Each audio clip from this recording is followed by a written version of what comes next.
It's time for the Rick Smith Show. Now, here is the voice of the working class, Rick Smith. And welcome, brothers, sisters, working class heroes. This is the Rick Smith Show. Thanks so much for being here. Had one of the greatest conversations today that I've had in a very long time. It's one of those funny kind of conversations where I had a red hat friend tell me how wonderful 2025 was going to be. Said he's been watching the show. He says it's funny that you don't think that the future is going to be better. Donald Trump's going to make America great again. And he told me, and he ticked it off. He said, gas is going to be $1 a gallon. Eggs are going to be 99 cents. He's going to lower grocery prices. Car insurance cut in half. Landlords are going to voluntarily bring down rents. Home prices are going to fall so we can buy homes again. Mortgage rates are going to fall under 3% again. They're not going to tax Social Security. They're not going to tax tips. They're not going to tax overtime. Ukraine, the wars are all going to end around the world. There's peace everywhere. He's going to lower taxes for all the working families who make less than $200,000. And it's all going to be great. It's all going to be great because, according to him, Republicans have the trifecta. They got the hat trick. They got the House. They got the Senate. They got Donald Trump. They got their Project 2025. It's all going to be great. It's all been mapped out. It's all been war gamed in the think tanks. It's been focus group tested, think tank approved. It's going to be great. And when he was done, I said, and we get ponies, right? We all get ponies, and the kind of ponies that clean up after themselves, right? And he sat and he thought about it for a second. Like, is he serious? No, I wasn't serious. I don't think any of those things are serious. I don't think any of those things are really even possible. But we'll see, because he's right. The Republicans, they got the hat trick. And as Mitt Romney, and I agree with Mitt Romney, the GOP is the MAGA party. MAGA is the GOP. They will all fall in the line because that's what they do. And look, they're going to do things that MAGA people want. There will be things happening fast and furious. MAGA will fall in line because it's what they do.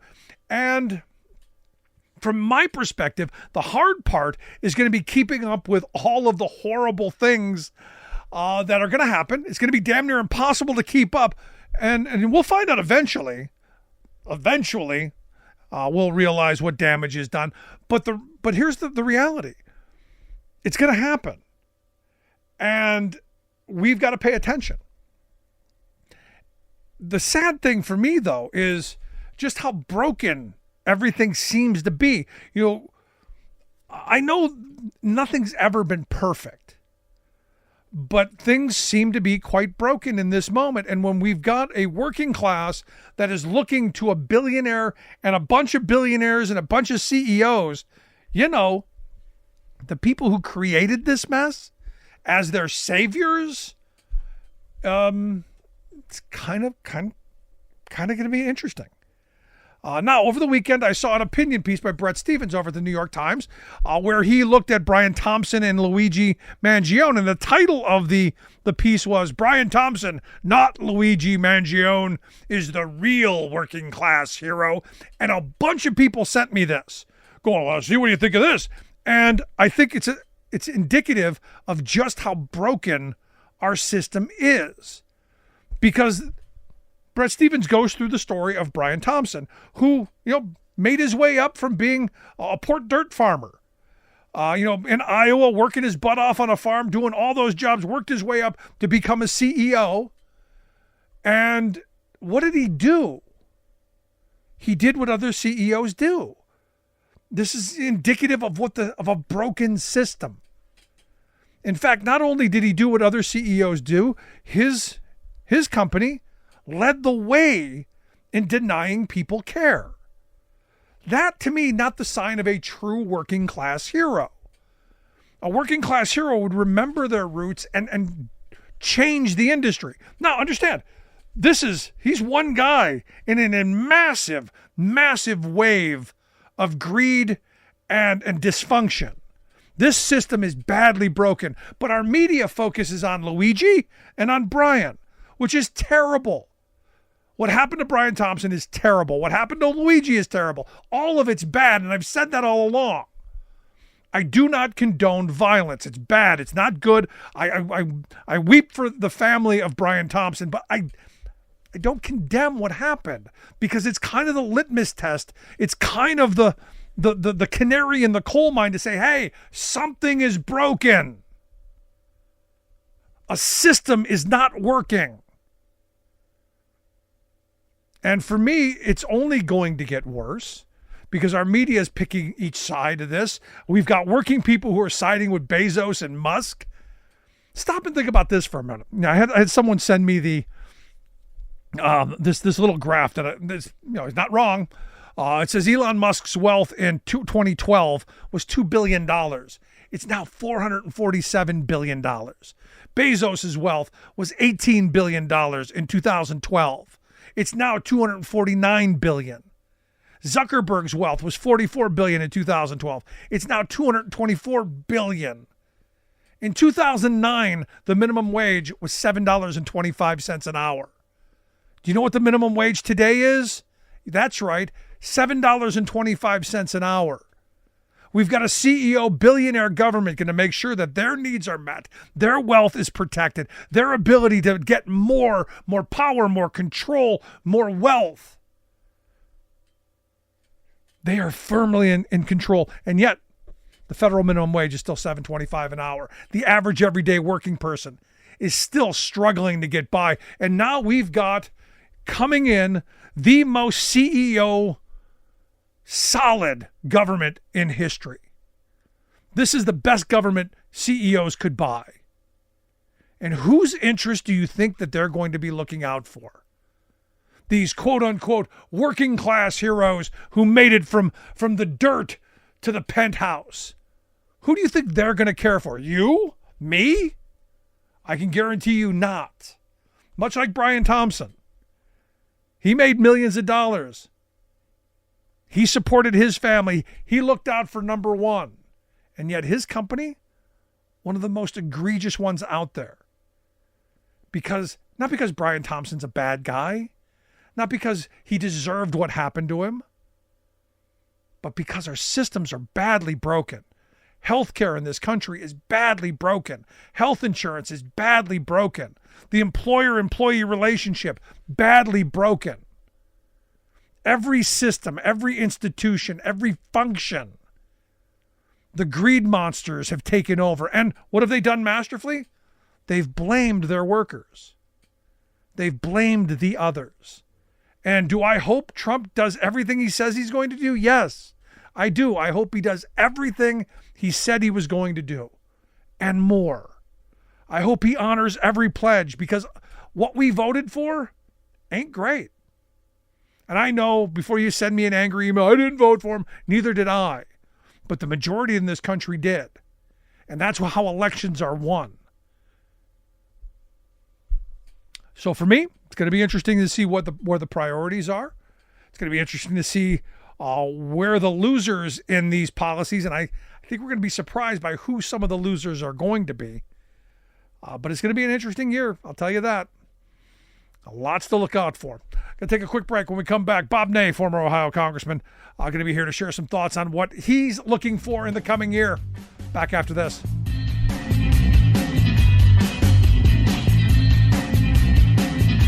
We are AFGE, the American Federation of Government Employees. We represent 700,000 federal and D.C. government workers who are the vital threads of the fabric of American life. We support our nation's military. We take care of our nation's veterans. We protect our nation's borders. We respond to our nation's crises and natural disasters. We provide services to our nation's seniors. The American Federation of Government Employees. We work for America. We are AFGE, the American Federation of Government Employees. We represent 700,000 federal and D.C. government workers who are the vital threads of the fabric of American life. We support our nation's military. We take care of our nation's veterans. We protect our nation's borders. We respond to our nation's crises and natural disasters. We provide services to our nation's seniors. The American Federation of Government Employees. We work for America.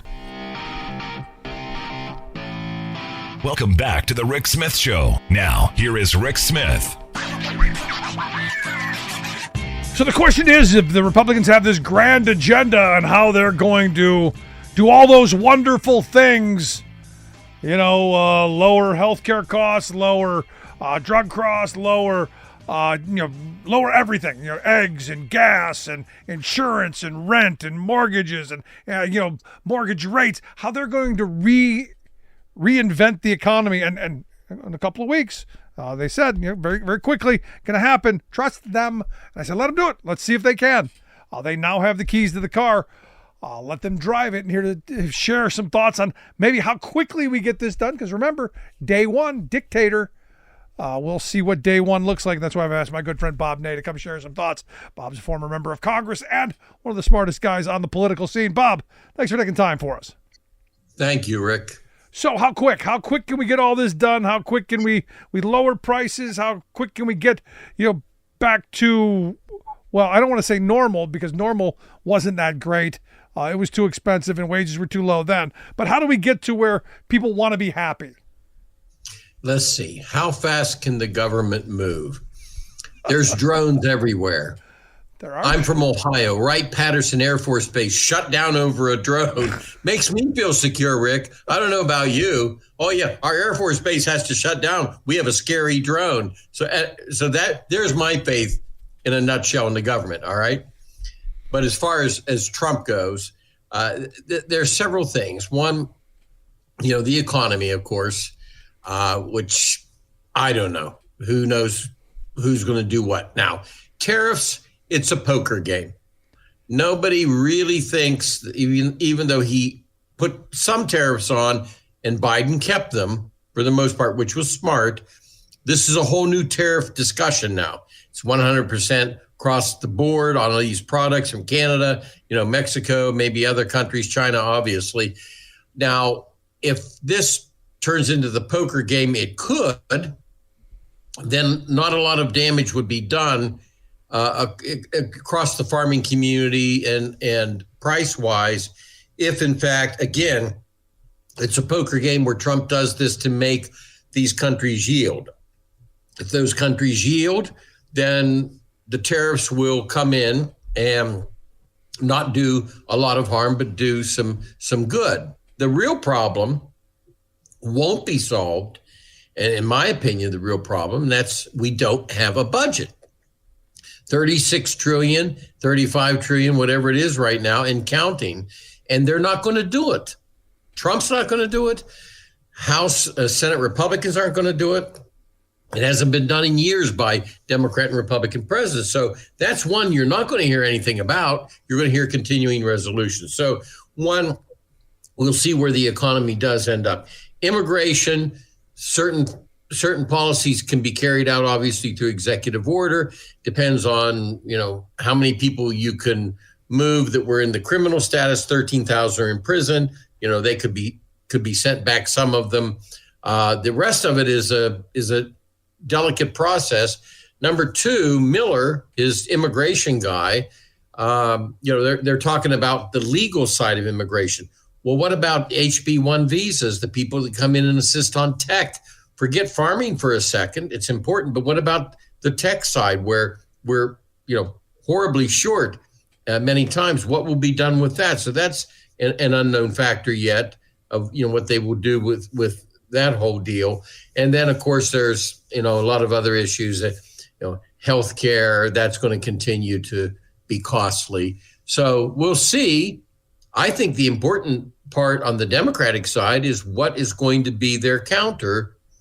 And if the Republicans come up with some things that would be, a proposal the Democrats could side with, then they should. If they can't, they have to be not just loyal opposition, but they have to have their own mantra, their own policy, their own game plan to counter. I think, Rick, the real key as this year progresses of whether, these policies are shaped or not is not the Senate. It's the House. Hakeem Jeffries on the Democratic side. No. This is a slim margin.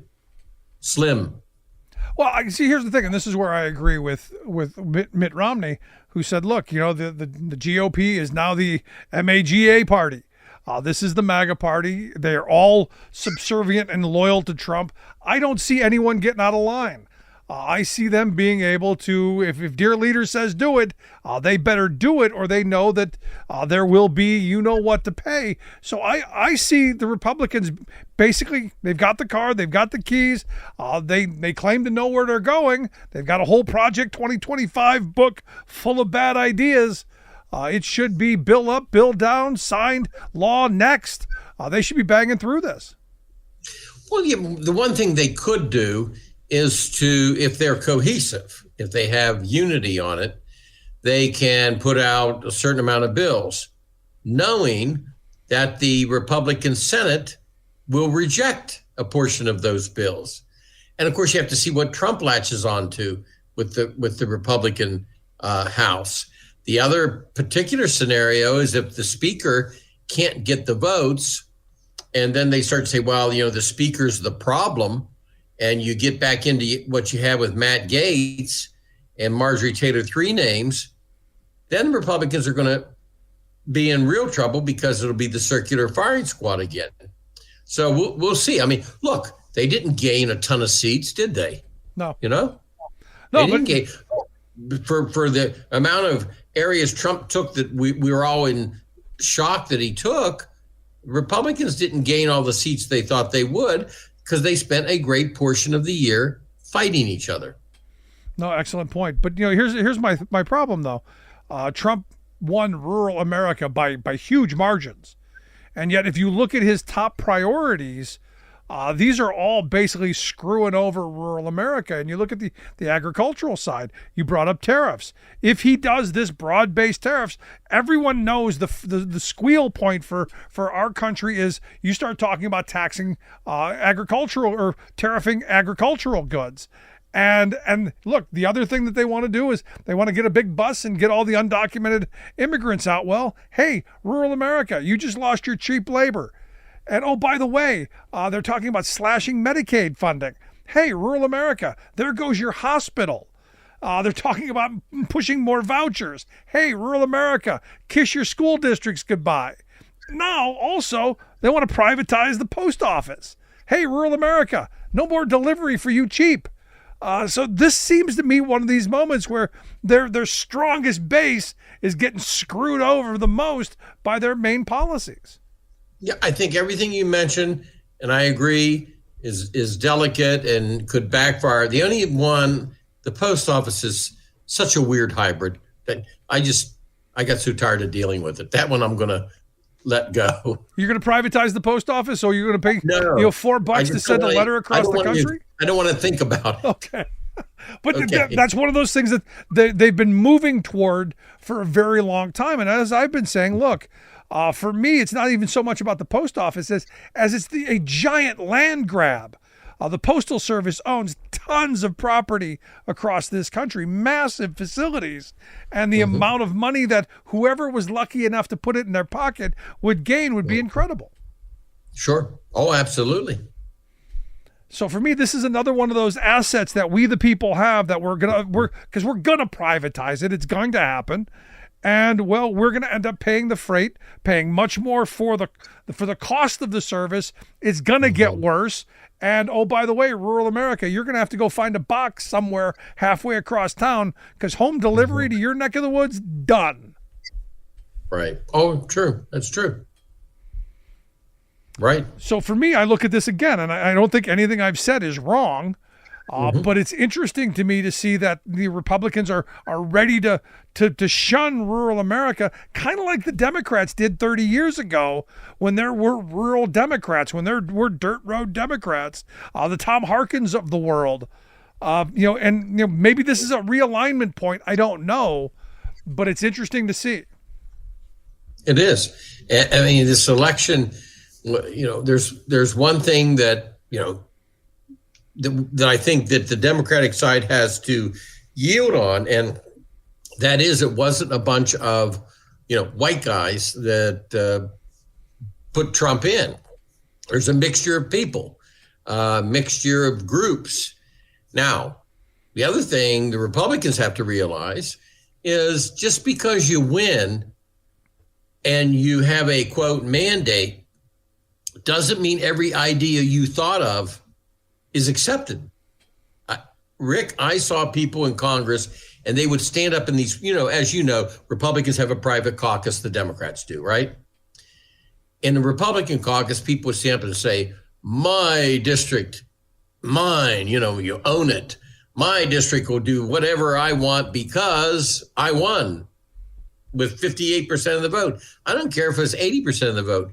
You do something they don't like, guess what? That can change. Yeah. So anybody that's got the idea that just because there's the House, the Senate, and the White House Republican, that anything can be done, that can backfire. We'll see. Time will tell.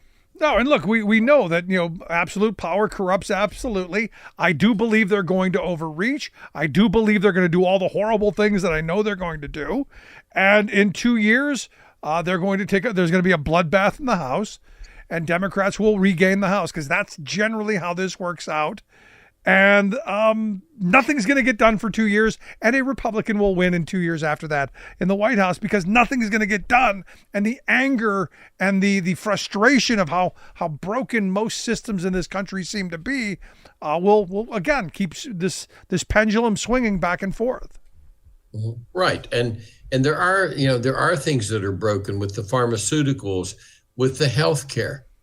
There was it was a decision not made, but there was a recent healthcare decision. I know personally about it because some of my family with the healthcare provider got this notice that they all of a sudden were going to say, well, we've timed an operation and it should be 4 hours and the anesthesiologist gives you enough anesthetic for 4 hours. If the operation takes longer while you're laying there getting operated on, if it takes longer, then you're going to have to pay the anesthesiologist for the additional time. Yeah. Or the anesthesiologist is going to have to eat it. But Anthem, where does that come from? The company that did that, Anthem, they've walked back from that.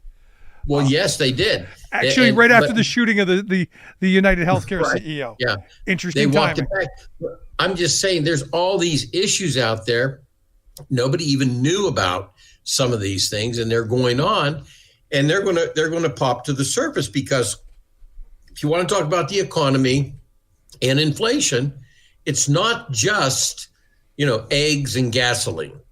There's a lot of items out there and factors that are causing, increased costs in the country. Oh, look, as I just said a moment ago, the reality is I believe our systems are broken.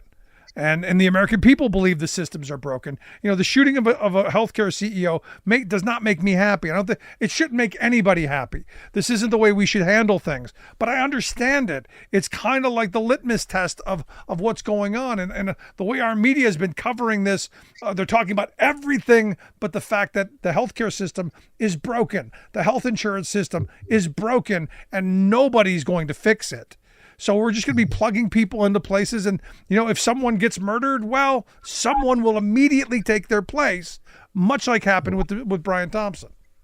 Mm-hmm. Right. Yeah. The system's in trouble. No, the systems are broken. And this is what the frustration is, because nobody's talking about really fixing the systems. We're band-aiding it, or we're distracting from the real problems. And we've got real problems in this country, and working people know it. And this is where both parties have screwed over people, and where my frustration is all across the board. Right. It's gaslighting, issues are taken out, and then here's the major issue. And I call some of it, unfortunately, political entertainment. Yeah. Because, they'll do what's called gaslighting, and they'll take an issue and throw it out there. And while you're looking this side, something else bad's going on the other side. Yeah, I mean, it's sadly where we are. So the question then becomes, is this next 4 years going to be any different? Are there going to be solutions here that are going to make people's lives better? Or, as I fear, you've got a CEO class, the people who have broken all of our systems, now in charge of our government, and only going to rig the game even further to their advantage by deregulating, by cutting taxes on corporations and the rich, and by filling what regulatory agencies we have left with sycophants and revolving door wannabes. Well, I was asked a question, interesting, from some people overseas messaged me that I know, in a couple of different countries. And they saw this clip of Josh Hawley and the MasterCard companies and, Visa. And they asked me, well, what do you think? Well, first of all, Josh Hawley doesn't care about, he's got some constituent or something that's a small business person, right? Otherwise, I don't think Josh Hawley would be concerned whatsoever on this issue. But the facts that were coming out in this case were startling. 28.76% interest, 50% profit and more. A profit. Yeah. Walmart gets its break. It's 2 or 3%. The small business people don't get their break. And of course, it's like a monopoly. Like I said, I don't think Senator Hawley's intent was genuine, but the fact of the committee and what they heard was pretty startling. I don't know what to tell you other than, again, the system's broken and we, the people, know it. And as I think you put it perfectly, I don't think he cares one way or another. It's a good political, it's a nice piece of political entertainment, but I don't think there's a true core value there. Mm-hmm. Right. Or how do you correct these things? So it's going to be a fascinating start to see what is done in year one and where the agenda goes. And as I said, with the Democratic side, I think that not a wait and see strategy, but I think a strategy of, cherry pick. If there are certain things that are working, you don't have to fight it all. Yeah. Go with it. Now, go with it means compromising, but maybe there are some things that the Democratic side would feel are productive. If not, they've got to fight it hard and come up with an alternative. That's always, I think, a key. Come up with what's your alternative to it. Yeah. Well, when they want to privatize Social Security and Medicare, the alternative is no. I think that's the alternative. No. That's the alternative. Just my thought. But Bob, as always, I appreciate the time, the thoughts, the insight. Always great stuff. Thank you, Rick. Our good friend Bob Ney. I want to hear your thoughts. What do you think the new year is going to bring us? Are there going to be times that Democrats are going to go along and get along? I want to hear your thoughts. Email me, rick@thericksmithshow.com. Right back.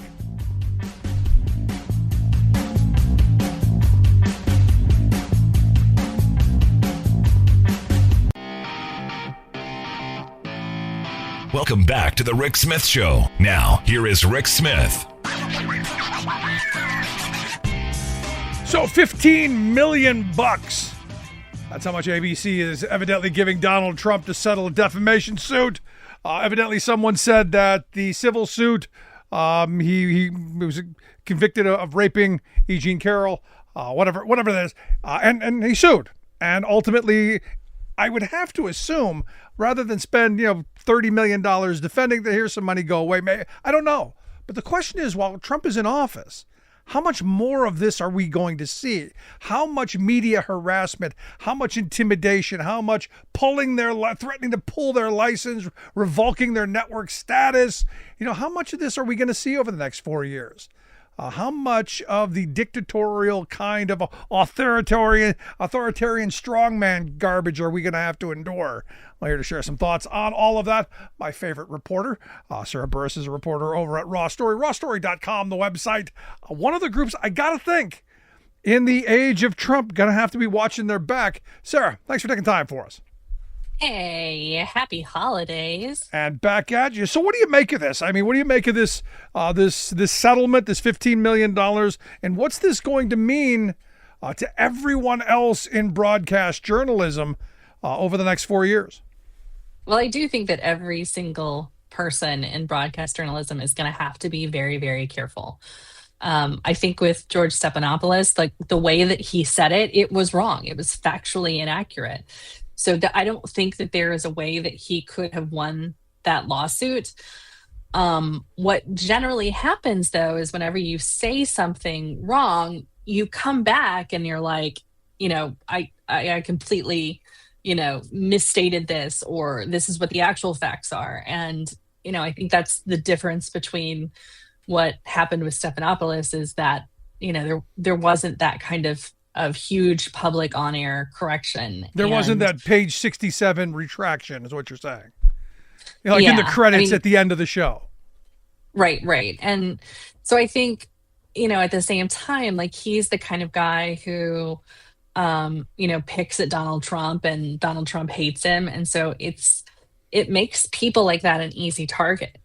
You have to be on your game and make sure that the way that you're stating things is accurate. And I feel like, however many times you can put the word allegedly in there or accused of, and, things like that, like that's sort of the get out of jail free card to sort of be careful about, saying things. But I mean, it's scary because I think even if you're not incorrectly stating something, I fear we've talked about the Olivia Troy thing. Kash Patel sent her this letter, where she basically stated her opinion. This guy is not qualified. And so he wants to sue her for saying that and ask her to retract it. And it's very different if it's an opinion versus what Stephanopoulos did was state something that was factually inaccurate. So what I worry about in the future is, this kind of hybrid system of, Trump people and MAGA world trying to go after folks because they don't like what they're saying. They don't like their opinions versus, actually going after them because of defamation or because they got something wrong. And if Donald Trump really, it's like a love-hate relationship with the media, right? Yeah. Like he needs them, He desperately needs them. And so I wonder, like, at what point will that line be drawn?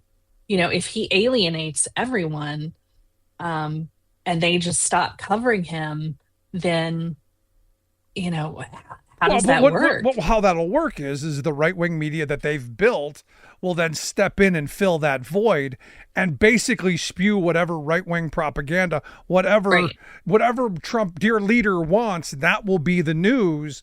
And nobody else will be fact-checking. No one else will be doing any investigation. It will just be reality. And I think that's a big part of what they want. They want to silence actual journalism so that propaganda can fill its place. And the idea was, you're entitled to your own opinion, but you're not entitled to your own facts. And that is the one thing that they're trying. That's what they're trying to change. I think they've already done it. I think they've already done it. They've created this whole incestuous pool of think tanks and media and talking heads, and they all cross-site and it is a giant cesspool of nonsense, and yet half the country buys it. And buys it wholeheartedly. As if I've had people tell me some of just the most ridiculous things that they believe to their core, and you can't talk to them about it being just nonsense. My favorite thing is, because I'm going home obviously for the holidays, and so this means encountering a lot of MAGA people. I just for giggles, I try and take it to the next logical extreme, where, they spout a conspiracy theory and I'm like, yeah, and another thing. And then I go way far out there. You're like, let me tell you about the aliens, right? Like the aliens are always my joke, right? And so that's sort of my way of highlighting their absurdity in a way that they don't quite know what to do with. Well, it's like, that's how I that's how I get my kicks. No, it's like how I started today's show off with a story of me talking to a guy who's telling me all these things are going to happen. Gas is going to be $1 a gallon. Eggs are going to be 99 cents. Grocery prices are going to fall through the floor. Car insurance is coming down. Rent's coming down. The mortgage rates are going to be back down to 2%. No, they're not going to tax Social Security or tips or overtime, and just going to do all of this stuff. It's going to be utopia. And I said, yeah, all of that, and we all get ponies too. And he stopped like he was actually considering it, and that was the weirdest part of the whole conversation. The ponies. I'll get ponies. Free brunch. Everybody gets free brunch. Right? Socialized brunch. No, and this is what scares me though, is that what happens is what we've been saying. ABC, NBC, any journalism that will actually fact check what Trump or any of his sycophants say, they're going to be pushed aside, and all we're going to get is regurgitated state news. And I think that's bad for democracy. But we've already proven no one really gives a you-know-what about democracy. Yeah. We want 99-cent eggs. We don't really care about democracy. My curiosity will be, at what point are people going to realize that they're not getting 99-cent eggs again? Because one of the stories that I wrote, I can't remember if it was the end of last week or early this week, is, the avian flu is growing in huge numbers, and it's spread to cow milk. And so now the FDA is going to have to start testing milk production in a lot of places. And so this idea that people think that eggs are going to be cheaper because of Donald Trump, it's just is he laying them? Because I don't know how. No, well, we're not going to have any FDA, so you're not going to have to worry about testing and that stuff. It'll be fine. Right. And obviously RFK loves to drink raw milk. Yep, so all that. And the fact that we're talking, look, I had another conversation this week with somebody about raw milk, and I'm like, I don't care. Go ahead, drink it all you want. Some people that I know who do found out very quickly it doesn't agree with them. And maybe you're one of the people who it tastes great right out of the tap, and God bless you, run around the field chasing the cow all you want. But some people it doesn't agree with, and I don't care. You want to get sick, you knock yourself out. That is what freedom is all about. That is. God bless you. Do your thing. I'm okay. I live in a rural area. They sell this stuff down the road. People go and they buy it. So it works for them. It doesn't work for them. Don't care. But the stuff that I buy in the store, I prefer to know that it's not going to make me sick. Just kind of throwing that out there. Now, I do want to flip a little bit and talk about our news coverage of the CEO shooting, particularly Bret Stephens' article about Brian Thompson being a working class hero and, well, Luigi Mangione not. And as I said during the opening, look, I don't cheer Luigi.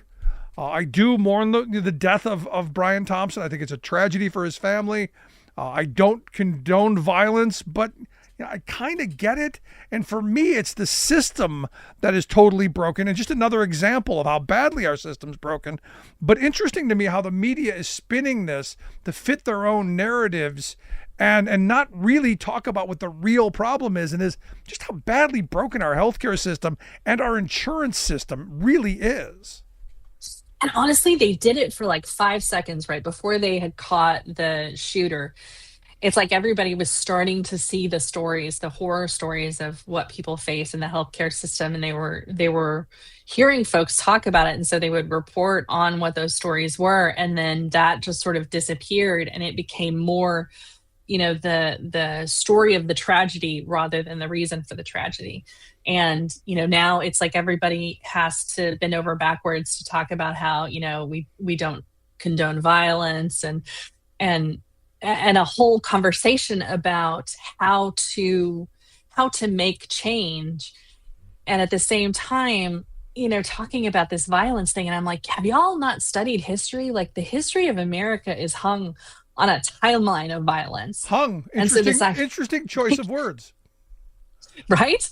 There you go. And so I think and I would say too, this issue in particular is the one place where MAGA and progressives are really coming together around it. Because it's everybody in the world hates healthcare, and these CEOs and these and they're, especially if they end up with golden parachutes, they have become emblematic of everything that folks hate in the industry. Yep. And the horrors that they're facing, and the arguments, and the debt, and all of the just terrible things that have happened. So I think people get to a point where they look at this and they're like, yeah, I don't think that shooting somebody in the back is a good idea. I don't want to see somebody, die. But at the same time, I understand how someone can be pushed that far. And this is sort of what we talk about all the time with mass shootings and red flag laws. And, these things are in place for a reason, because when someone isn't necessarily the most stable person in the world, and they are triggered in that way that makes them want to be violent, the system should work to make sure that they're not able to get any guns and, enact their violent thoughts on the populace.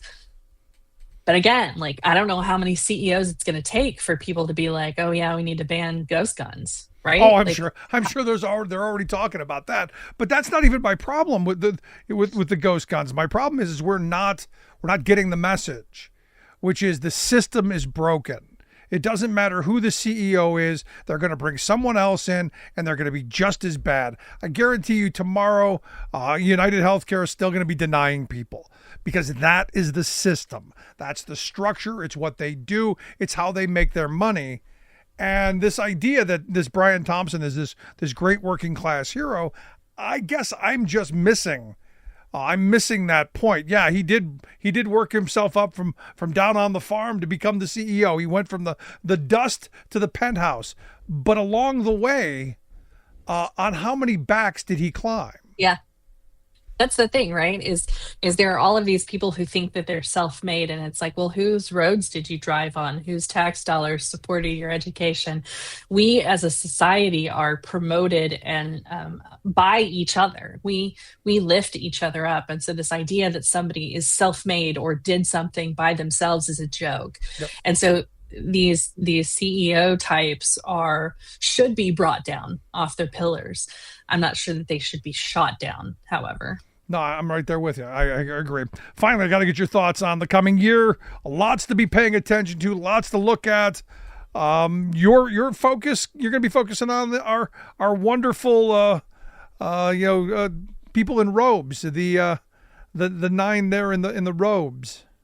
Honestly, I think that is probably the one thing that I'm most curious about, because we've seen John Roberts sort of turn to the right, and we've seen all of these different stories where he thought, I'm writing a law for the ages with this immunity crap and all of that sort of stuff. And I'm wondering, will there be a point at which John Roberts realizes, oh crap, and will he finally meet somebody in the public who's like, let me tell you something, buddy, like, you are so far off the reservation of what Americans are thinking and wanting.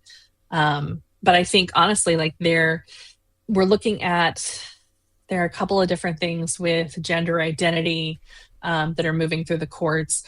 Some of the choice stuff is going to come back. So I think watching how the Supreme Court regulates that once they have already basically thrown out the right to choice and abortion and reproductive freedom, now they're sort of being forced to question again. It's like, okay, well, at what point are women not going to be forced to die? Like, at what point in their pregnancy, can they be saved?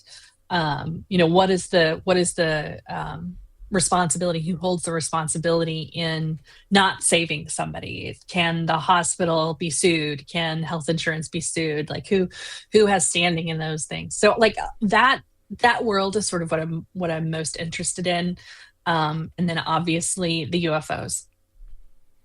No, you got to, the UFOs. It's the end of humanity. I mean, there's an alien invasion, and it's in New Jersey, evidently, of all places that the aliens are going to go. New Jersey. I think a lot of people this year have discovered the planet Venus. Like, I think that's probably a main thing that's going on is people are like, I see something real shiny up there. And it's like, yeah, it's a star or it's a planet. Or it's Uranus. Right. There you go. One of my favorite, because of course, I've been following this stuff like crazy to laugh at what people are saying. And the stuff that they were posted last night about the Capitol and seeing a bunch of lights around the Capitol. I'm like, y'all know National Airport's right there, right? Like there's a whole track of planes that like line up over the Potomac to land because that's the track that they take. And I am floored by the conspiracy theories. And I think too, like, that once this started to become a news story, every redneck with their drone is like, oh, this is going to be fun, right? Like, that's what I would do if I had a drone. I'd be like, let's see how many people I can freak out, right? Yeah, and how much, as a friend of mine called and he's like, freaking out because, there's a drone invasion. And he's got the mindset that, it's the Chinese with the weather balloons. And I'm like, no, they're probably planes or more likely, they're just people who are pulling your chain because they need attention. Right. Do you remember when you were driving on the turnpike and with your CB on and you would hear all of the trolls out there trying to, with anything that they could come up with? They're just now doing it on the internet and with drones. Relax. We're going to be fine. There's no alien invasion. They're not here. They're not here. And I think too, like seeing some of the pictures that I've seen, they're all of these really cool new technologies when it comes to fireworks displays where they're using drones to do all kinds of cool stuff. And this time of year, I'm like, is somebody maybe working on their tech for a New Year's display? Or I'm like, there's a lot of different roads that I can turn down to explain this more logically. Yeah. And, but aliens is the fun one. So. No, absolutely. But here's where I'm going to leave this, because here's where my mind goes. There's a lot of people out there with way too much time on their hand, and they need to go get jobs. Evidently, they've got nothing better to do than to be recording planes or whatever's flying, or maybe Elon's Starlink satellites going by. But they need to get a hobby other than this. Go get a job. Go do something productive, something useful. Just a thought. One of those people is the former governor of Maryland who claims that he saw the lights in the sky, and everybody came back and was like, bro, that's the Orion Nebula. Like, that's the constellation. And I know he was abducted by the aliens and anally probed and whatever you had to drink that night, don't do it again. But Sarah, as always, I appreciate the time. Wish you and yours the best holiday season. And I look forward to having you back here next year as, well, all the fun and the entertainment begin. Thank you. And have an awesome new year. You as well. Our good friend Sarah Burris. Want to hear your thoughts? What are you looking for in the new year? What's going to be your favorite bit of destruction? Will it be the aliens? Maybe the aliens got here. Who knows? Want to hear your thoughts? Rick at thericksmithshow.com. Right back. I'm Rick Smith, and this is Labor History in 2. On this day in labor history, the year was 1951. That was the day New York City was struck by the Great Bagel Famine. 300 members across 32 bakeries of the Bagel Bakers of America Local 338 walked off the job over wages and working conditions. Morris Siegel, business agent for the local, stated that the Bakers Association had been lax in living up to the welfare fund payments and sanitary provisions of the contract. The Bagel Bakers produced 1.2 million bagels weekly for New York City consumers. The Wisconsin Jewish Chronicle noted, quote, "The only ones welcoming this respite are the salmon. Diners, delicatessens, and Teamster delivery drivers were all rocked by the strike, which lasted for 6 weeks. The two sides were so deadlocked that a mediator who had effectively settled a smoked salmon dispute 3 years earlier was brought in to help settle the conflict. The Bagel Bakers won a $3 a day wage increase and were ready to return to work. But the Teamsters would not begin deliveries until they were paid for lost wages due to the lack of deliveries made during the strike. The Bagel Bakers would engage in job actions effectively over the course of the next 15 years until they too suffered the fate of many an industrial worker, that of automation. Their labor would eventually be replaced by labor-saving bagel-making machines by the late 1960s. The Bagel Bakers Local 338 was a union that was based in New York State. And they set the minimum wages of the Yiddish bagel bakeries and controlled all of the stages from the flour sack to the plate. But like the railroad did to the canal. For more information, go to laborhistoryin2.com, like us on Facebook, follow us on Twitter at laborhistoryin2.